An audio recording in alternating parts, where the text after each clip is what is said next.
DH Assamese Education YouTube চেনেলৰ অন্য এটি ভিডিঅ'লৈ স্বাগতম জনাইছোঁ। আজিৰ ভিডিঅ'টিৰ যোগেদি মৰমৰ ছাত্ৰ-ছাত্ৰীসকলৰ বাবে লৈ আহিছোঁ শিশু দিৱস উপলক্ষে এটি হৃদয়স্পৰ্শী ভাষণ। মৰমৰ ছাত্ৰ-ছাত্ৰীসকল, তোমালোকে যদি শিশু দিৱস উপলক্ষে ভাষণ দিব বিচাৰিছা তেন্তে ভিডিঅ'টো স্কিপ নকৰাকৈ শেষলৈকে চাবা। লগতে চেনেলটোলৈ যদি নতুন আহিছে আৰু ভাল ভিডিঅ' পাই থাকিবলৈ সাবস্ক্ৰাইব কৰিবলৈ নাপাহৰিবা। নমস্কাৰ। শিশু দিৱস উপলক্ষে উদযাপন কৰা আজিৰ সভাৰ সভাপতি তথা অধ্যক্ষ মহোদয়, মঞ্চ শুৱনি কৰা শ্ৰদ্ধাৰ শিক্ষক শিক্ষিকাবৃন্দ, আমন্ত্ৰিত অতিথি আৰু মোৰ মৰমৰ বন্ধু বান্ধৱীসকল।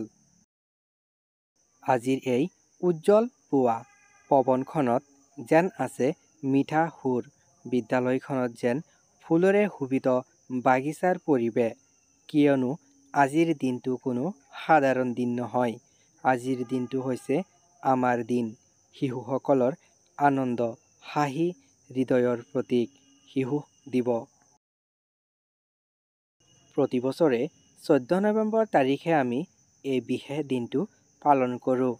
এই দিনটো ভাৰতৰ প্ৰথম প্ৰধানমন্ত্ৰী পণ্ডিত জৱাহৰলাল নেহৰুৰ জন্মদিন। তেওঁ 1889 চনৰ 14 নৱেম্বৰত এলাহাবাদত জন্মগ্ৰহণ কৰিছিল। তেওঁৰ পিতৃ আছিল মতিলাল নেহৰু আৰু মাতৃ আছিল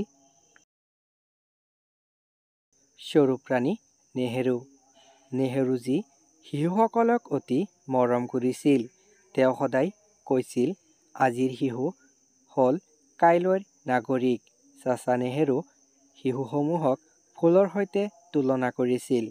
তেওঁৰ মতে শিশু হ'ল সমাজৰ ফুল, যাক যত্নৰে পালন পোষণ কৰিব লাগিব।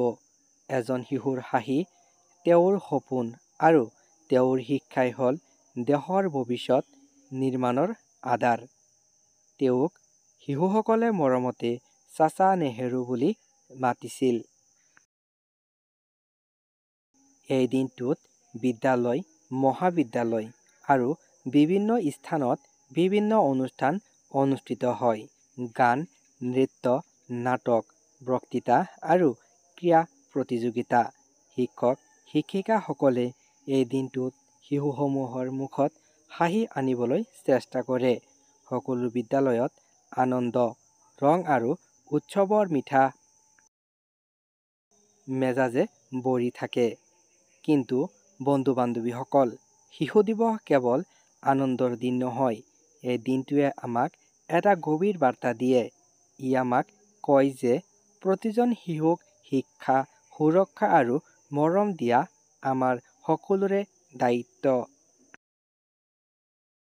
বন্ধু বান্ধৱীসকল, চাচা নেহৰুৰ জীৱন আৰু তেওঁৰ শিশুৰ প্ৰতি স্নেহে আমাক এটা গভীৰ পাঠ দিয়ে। যদি শিশুৰ মুখত হাঁহি থাকে তেন্তে দেশৰ ভৱিষ্যত উজ্জ্বল হয়। আজিৰ শিশু দিৱসত আমি সকলোৱে একে হৃদয়ৰে প্ৰতিজ্ঞা কৰোঁ।